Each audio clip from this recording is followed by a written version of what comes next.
Baik, bismillahirrahmanirrahim. Assalamualaikum warahmatullahi wabarakatuh.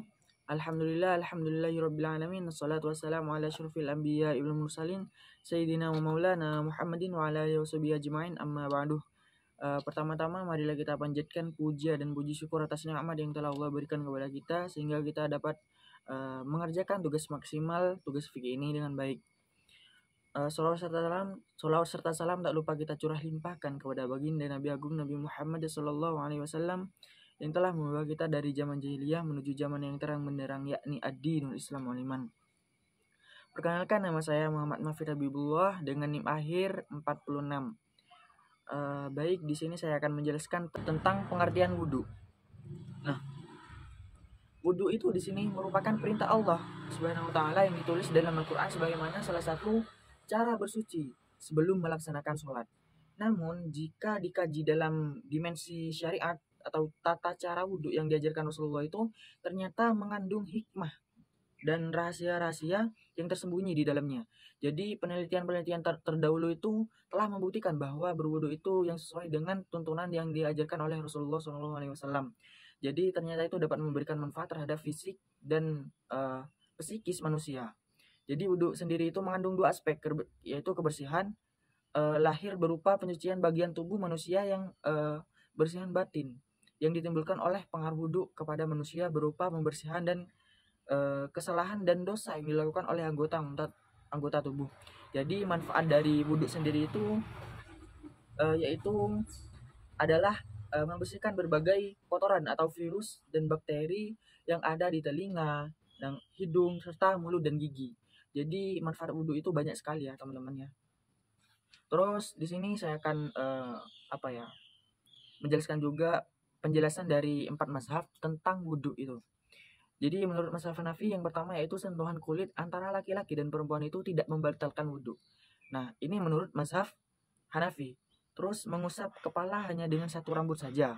Jadi mengusap rambut ketika berwudhu itu hanya semisal air terus mengusap. Nah semisal rambutnya takut rusak, semisal pas rapi, kita boleh mengusap dengan satu helai saja gitu. Itu boleh menurut mazhab Hanafi. Terus menurut mazhab Maliki, mengusap kepala hanya dengan satu rambut saja. Oke, sama dengan mazhab Hanafi. Terus mencium istri dan menyentuhnya termasuk mula masah sehingga wajib baginya wudhu. Jadi mazhab Maliki ini tidak memperbolehkan ketika kita mempunyai wudhu itu menyentuh istri kita, itu membatalkan wudhu gitu. Terus menurut mazhab Syafi'i yaitu mengusap kepala hanya dengan satu rambut saja, sama seperti tadi. Terus menurut mazhab Hambali yaitu membasuh telinga hanya wajib bagi al-habilah. Jadi juga membasuh kedua telinga itu baik belakang maupun depannya. Jadi menurut mazhab Hambali ini wajib membasuh kedua telinga kita gitu.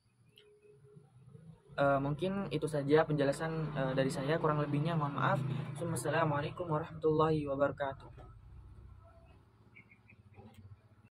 Baik, selanjutnya saya akan sedikit menjelaskan tentang beberapa rukun wudhu. Yaitu rukun wudhu adalah segala sesuatu yang harus dilakukan saat melakukan wudhu. Adapun rukun wudhu adalah sebagaimana tertera dalam Quran surat Al-Maidah ayat 6 di atas. Yaitu yang nomor 1, niat. Niat menurut syara adalah kehendak sengaja melakukan pekerjaan atau amal hanya karena Allah SWT. Menurut Syihab dalam bukunya Tafsir Al-Musibah. Yang kedua yaitu membasuh wajah. Membasuh wajah berarti mengenakan atau mengalirkan air ke wajah. Wahbah Al-Juhaili sebagaimana yang dikutip oleh Wan Hasanuddin dalam bukunya Mukjizat Berwudu, mengatakan bahwa membasuh berarti mengalirkan air ke atas sesuatu dengan tujuan untuk menghilangkan kotoran atau sejenisnya. Yang ketiga yaitu membasuh kedua tangan sampai siku. Siku merupakan tempat bertemunya tulang lengan atas dan bawah. Termasuk anggota yang wajib dibasuh adalah segala sesuatu yang tubuh pada permukaan anggota wajib. Yang keempat yaitu mengusap kepala, yaitu membasahi sebagian kepala atau rambut kepala meskipun hanya selai rambut. Yang kelima yaitu membasuh kedua telapak kaki sampai mata kaki, membasuh kaki hingga mata kaki agar kita dapat terbasuh dengan sempurna, yakni bagian yang berada di atas garis putih. Yang keenam yaitu yang terakhir, yakni tertib Tertib menjalankan rukun-rukun wudu sesuai dengan urutannya mulai dari niat sampai membasuh kaki. Assalamualaikum warahmatullahi wabarakatuh. Saya Maulana Habibur Rahman dengan akhiran NIM 50. Di sini saya akan menjelaskan syarat-syarat tayamum.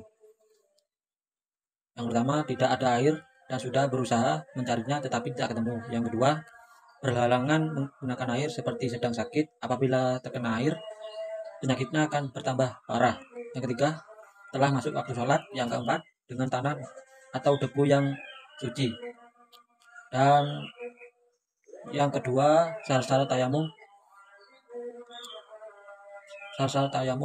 menurut pendapat 4 mazhab, yaitu 1 mazhab Maliki, yang kedua mazhab Hanafi, yang ketiga mazhab As-Syafi'i, yang keempat mazhab Hambali. Menurut mazhab Maliki adalah syarat tayamum itu dapat dibagi menjadi 3 klasifikasi. Syarat wajib, syarat sah, dan gabungan keduanya yaitu syarat wajib dan sah. Yang kedua, menurut mazhab Hanafi adalah pada mazhab ini syarat sahnya saja sebagaimana syarat toharohnya yang menggunakan air. Yang ketiga, mazhab As-Syafi'i adalah syarat tayamum itu ada 8 tanpa dibagi-bagi. Syarat dibagi-bagi menjadi syarat wajib dan syarat sah. Yang terakhir, mazhab Hambali. Mazhab Hambali adalah syarat tayamum itu ada beberapa hal yang tidak diklasifikasikan menjadi syarat wajib dan sah, yaitu masuknya waktu sholat, baik itu sholat fardu ataupun sholat sunnah selama sholat sunnah itu terbatas waktunya, meskipun secara hukum sekali, seperti sholat jenazah yang waktunya dimulai sejak selesai memberikan dan mentayamumkan. Sekian dari saya. Wassalamualaikum warahmatullahi wabarakatuh. Assalamualaikum warahmatullahi wabarakatuh. Perkenalkan, nama saya Mar'atus Solihah dengan akhiran NIM 51. Di sini saya akan menjelaskan materi tentang sunnah wudhu. Sunnah wudhu menurut 4 madhab, yaitu yang pertama menurut Imam Hanafi, membasuh kedua tangan hingga pergelangan tangan sebanyak 3 kali sebelum memasukkan tangannya ke wadah. Bagi yang baru bangun tidur, membaca tasmiyah kepada Allah saat akan memulainya. Bersiwak, berkumur-kumur, membasuh hidung sambil menghirup air dengan hidung dilakukan 3 kali. Mengusap seluruh kepala dan kedua telinganya dengan 1 usapan air, tahlil jenggot dan ruas jari-jari, dan dilakukan sebanyak 3 kali. Menurut Imam Maliki, yaitu membasuh kedua tangan sampai pergelangan tangan, membasuh mulut atau berkumur-kumur, membasuh hidung sambil menghirup air dengan hidung, membuang air yang dimasukkan dalam hidung, mengusap kepala dan mengembalikannya dari belakang, membasuh telinga dari sisi luar dalam telinga, mengusap telinga dengan air baru dan tertib. Menurut Imam Syafi'i, yaitu tasmiyah. Jadi sebelum melakukan wudhu terlebih dahulu, membasuh kedua telapak tangan sebelum memasukkannya ke dalam wadah air, membasuh mulut atau berkumur-kumur, membasuh hidung menghirup air ke dalam hidung, membersihkan serta membasuh sisi dalam dan sisi luar telinga dengan air yang baru, tahlil jenggot yang tebal, tahlil ruas-ruas jari, tangan, dan kaki. Pada saat memulai wudhu, diwajibkan mendahulukan bagian kanan terlebih dahulu. Setiap melakukan wudhu, dilakukan 3 kali dan mualah. Menurut Imam Hambali, yaitu menghadap kiblat, bersiwak, lalu berkumur-kumur sambil membersihkan mulut. Membasuh kedua telapak tangan dilakukan 3 kali, dan membasuh hidung serta menghirup air ke dalam hidung. Sebelum membasuh wajah, memperbanyak hirupan air dalam muwadhah dan istinshaq, kecuali bagi yang berpuasa. Menggosok seluruh anggota wudhu yang dibasuh, memperbanyak basuhan di wajah hingga ke sisi luar dan dalam, tahlil jenggot yang tebal, tahlil ruas-ruas jari, membasuh atau membersihkan telinga dengan air yang bersih, mendahulukan anggota wudhu yang kanan atas dan yang kiri, melebihkan wilayah basuhan kedua dan ketiga, senantiasa tetap berniat hingga wudhu selesai, berniat saat membasuh telapak tangan, membaca niat secara sir, membaca 2 kalimat syahadat setelah berwudhu dengan menghadapkan wajah ke langit, mandiri dalam berwudhu tanpa bantuan orang lain. Demikian presentasi saya. Wassalamualaikum warahmatullahi wabarakatuh. Bismillahirrahmanirrahim. Assalamualaikum warahmatullahi wabarakatuh. Perkenalkan, nama saya Rosida dari kelas A3 dengan akhiran NIM 45.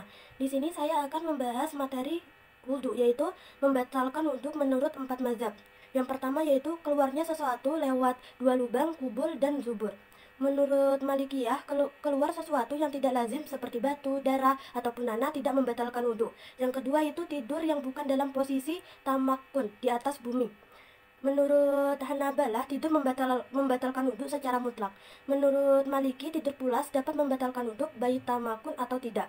Sementara tidur ringan itu tidak membatalkan wudhu. Yang ketiga itu hilangnya akal karena mabuk, tidur, dan sakit. Yang keempat itu menyentuh kemaluan dengan telapak tangan. Menurut mazhab Hanafi, menyentuh kemaluan dengan tangan itu tidak batal wudhunya. Yang kelima yaitu menyentuh kulit lawan jenis yang bukan mahram.